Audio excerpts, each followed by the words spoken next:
Hi friends, അജിന്ത്യ Prasad family വ്ളോഗിലേക്ക് എല്ലാവർക്കും സ്വാഗതം. ഇന്ന് നല്ലൊരു വാഴക്കൊല കൊണ്ടുള്ള കറിയാണ് കേട്ടോ. ഇത്രയും വലിയ വാഴക്കൊല അല്ലേ. ഇതെല്ലാം നമ്മുടെ ചൂട് കാരണം വീട്ടിലുണ്ടായ ആകെ കൂടി ഉണ്ടായ ഒരു കൊലയാണ്. അത് ഇടിഞ്ഞു കുത്തി അങ്ങോട്ട് വീണു.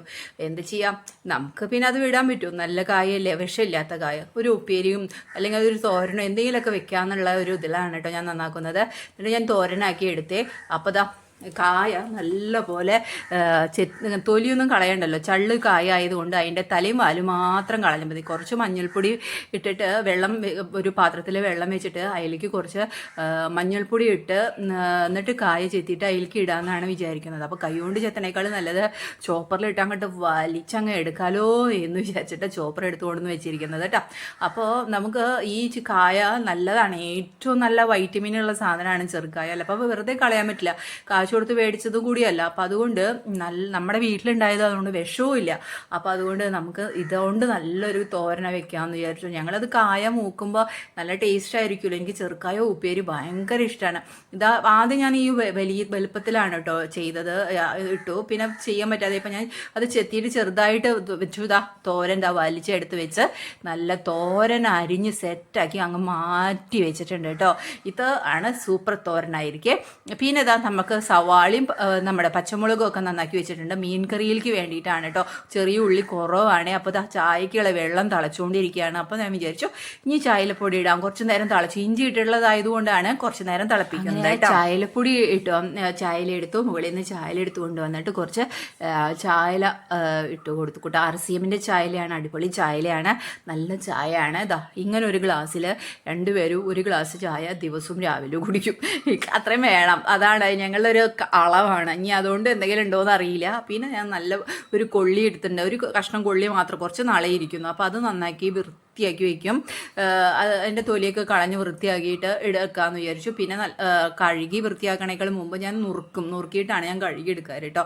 എന്നിട്ട് നല്ല പോലെ കഴുകിയെടുക്കും. പിന്നെ ഒറ്റ വെള്ളത്തിലാണ് കേട്ടോ വേവിച്ചെടുക്കുന്നത്. അല്ലാതെ അതിന് വേണ്ടി സ്പെഷ്യലായിട്ട് തിളപ്പിച്ച് പിന്നെ മാറ്റി വെച്ച് പിന്നെ അതൊക്കെ വല്ലപ്പോഴേ ചെയ്യാറുള്ളൂ, സമയമുള്ളതനുസരിച്ചിട്ട്. ഇപ്പോൾ ഞാൻ നല്ല പോലെ കഴുകിയെടുക്കുന്നത് കൊണ്ട് തന്നെ നല്ല പോലെ കഴുകിയെടുക്കും. അല്ലാതെ ഇത് വെറുതെ വെള്ളത്തിൽ വേവിച്ചിട്ട് പിന്നെ അത് ഊറ്റിക്കളഞ്ഞ് പിന്നെ വെള്ളത്തിൽ അങ്ങനെ വേവിക്കാറില്ല. എന്നെ കട്ട് കളയുക എന്നുള്ള പരിപാടിയൊന്നും ചെയ്യുന്നില്ല. അതാണ് ഞാൻ ഉദ്ദേശിച്ചത് കേട്ടോ. പിന്നെ കുറച്ച് മഞ്ഞൾപ്പൊടി ചേർത്തു, അതിലേക്ക് കുറച്ച് ഉപ്പും അതേപോലെ കുറച്ച് ഇഞ്ചിയും ചേർത്തിട്ടാണ് ഞാൻ നല്ലപോലെ വേവിച്ച് എടുക്കാനായിട്ട് അരിയൊക്കെ വേവിക്കാൻ വെച്ചു കേട്ടോ. തിരക്കിൽ ഇതൊക്കെ പെട്ടെന്ന് ഇങ്ങോട്ട് വിട്ടുപോയി. നാളികേരം മിളക് വറുത്തതിന് ശേഷം മിളകും മല്ലിയും വറുത്തപ്പം അതിലേക്ക് കുറച്ച് നാളികേരം കൂടി വറുത്ത് അരച്ച് ചേർത്തതാട്ടോ. ഹാവി എടുത്തിട്ടേ നല്ല പോലെ അരച്ച് ചേർത്തിട്ടുള്ള ഒരു ചാറാണ്. അതിലേക്ക് ഇവിടെ പച്ചമുളകും ഉള്ളിയും ഇഞ്ചിയൊക്കെ ചേർത്ത് ഒന്ന് തിളപ്പിച്ചെടുത്തതിന് ശേഷം നമുക്ക് മീൻ ചേർക്കാം കേട്ടോ. ഇവിടെ ഞാൻ നമ്മുടെ കായ നന്നാക്കിയില്ലേ രാവിലെ, അത് അടിപൊളിയായിട്ട് തോരങ്ങനെ റെഡി ആയിട്ട് കൊണ്ടിരിക്കുകയാണ്. നല്ല വാഴയ്ക്കും കൂമ്പൊക്കെ ചേർത്തിട്ടുള്ള ഒരുമിച്ച് ചേർത്തിട്ടുള്ള നല്ല തോരൻ റെഡി ആയിക്കൊണ്ടിരിക്കുക കേട്ടോ. നമ്മൾ പുളിവെള്ളം കൂട്ടിയിട്ട് അരച്ചിട്ടാണ് നാളികേരം വേപ്പ് തിളപ്പിച്ചുകൊണ്ടിരിക്കുന്നത്. അത് കാരണം അതിൻ്റെ ടേസ്റ്റിനൊരു ഭയങ്കര ടേസ്റ്റ് ആയിരിക്കും. നല്ല എരിവും കാര്യങ്ങളൊക്കെ ഉണ്ട് കേട്ടോ. അപ്പം ഞാനൊന്ന് ടേസ്റ്റ് ഉപ്പൊക്കെ മുളകൊക്കെ ഉണ്ടോ നോക്കാൻ നോക്കി. ഇനി മീൻ കൂടി ഇട്ടിട്ട് ഇടുമ്പോൾ ഇത്തിരി കൂടി മാങ്ങയും കൂടി ഇടുന്നുണ്ട്. ഒരു 2 മാങ്ങയുടെ കഷ്ണം കൂടി ഇടുന്നുണ്ട് കേട്ടോ. ഒരു പുളിയും മീനൊക്കെ ചേർത്തിട്ട് നല്ല മത്തിയ ചാള, ഞങ്ങൾ തൃശ്ശൂർക്കാർ ചാള എന്ന് പറയുക. ചാള മത്തിയും കിത്തിന്നൊന്നും എപ്പോഴും പറയുന്നില്ല, എല്ലാത്തിനും ചാളയാണ്. ഞങ്ങൾക്ക് ചാള ചേർക്കും നല്ല പോലെ. കുറുകി മീനൊക്കെ വെള്ളമൊക്കെ നല്ലപോലെ ഇതായിട്ട് വന്നിട്ടുണ്ട്. അപ്പം നമുക്ക് മീൻ അങ്ങ് ചേർത്ത് കൊടുക്കാം കേട്ടോ. ഇനി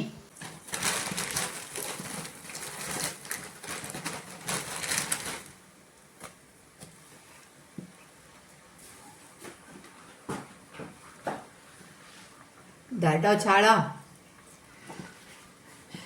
ഇങ്ങനെ ചേർത്ത് കൊടുക്കാം. നല്ല ചാളയാണ്, ഫ്രഷ് ചാളയാണ്. അപ്പോൾ കുറച്ച് ദിവസമായി ഇത് നിന്നിട്ട് നമുക്ക് അതിൽ ഇത്തിരി ഉപ്പും ഇതൊക്കെ നമുക്ക് ചേർക്കാം. ഇത്തിരി വെള്ളമൊക്കെ ചേർക്കാം. ഇത്തിരി ഉപ്പും ഇത്തിരി വെള്ളമൊക്കെ ചേർക്കാം. ഇത്തിരി ഉപ്പ് ചേർക്കാം. നല്ല ചൂട് വെള്ളം കേട്ടോ. ഞാനൊന്ന് ചേർക്കാം, നല്ല കുറുകി വരുമ്പോൾ രസമാവുള്ളൂ. ലേശം ചൂടുവെള്ളം കൂടി ചേർത്തിട്ട് നമുക്കിത് ഇളക്കി കൊടുക്കാം. ഇതാണ് എൻ്റെ മത്തിക്കറി. അതങ്ങടെ ഇളക്കി ഇതങ്ങോട്ട് മീനൊക്കെ അങ്ങോട്ട് ഇത്തിരി ചാറ് വേണം ചേട്ടന്. ഇവിടെ ചാരം ആവശ്യം അത്യാവശ്യം വേവുമ്പോൾ അതങ്ങോട്ട് കറക്റ്റോ ഒന്ന് കളച്ച് കുറുകല്ലേ. നമുക്ക് ഇത് എന്നിട്ട് അടച്ചു വെച്ചിട്ട് അങ്ങോട്ട് വേവിക്കാം കേട്ടോ. വേവിക്കാനുള്ള പാത്രം അടച്ചു വെച്ച് വേവിക്കട്ടെ. തോരൻ റെഡി കണ്ടോ. നമ്മുടെ ചെറുകായും കൂമ്പും നാളികേരൊക്കെ ചേർത്തിട്ട് അടിപൊളി തോരനായിരുന്നു കേട്ടോ. ഇത്രയും തോരൻ്റെ പണികൾ. ഇതങ്ങ് ഇറക്കി വയ്ക്കാം.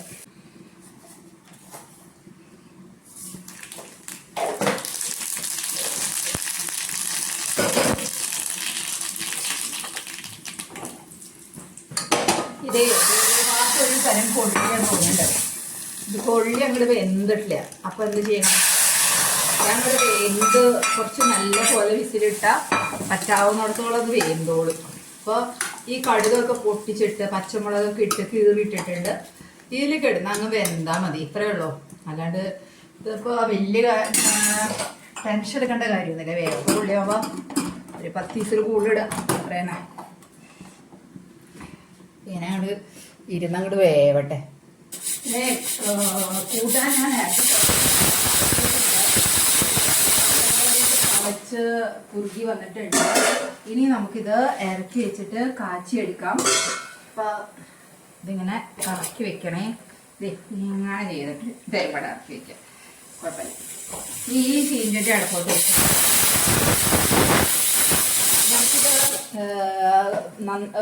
ഉള്ളി വെളുത്തുള്ളിയും കാച്ചുക എന്നുള്ളൊരു ചടങ്ങുണ്ടല്ലോ, ആ ചടങ്ങിലേക്ക് അങ്ങ് കയറാട്ടോ.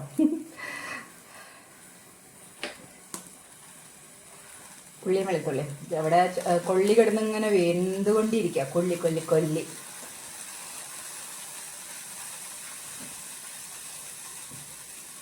ഈ ചീഞ്ചട്ടി അവിടെ വെച്ചത് അബദ്ധമായി എന്ന് തോന്നുന്നുണ്ട്.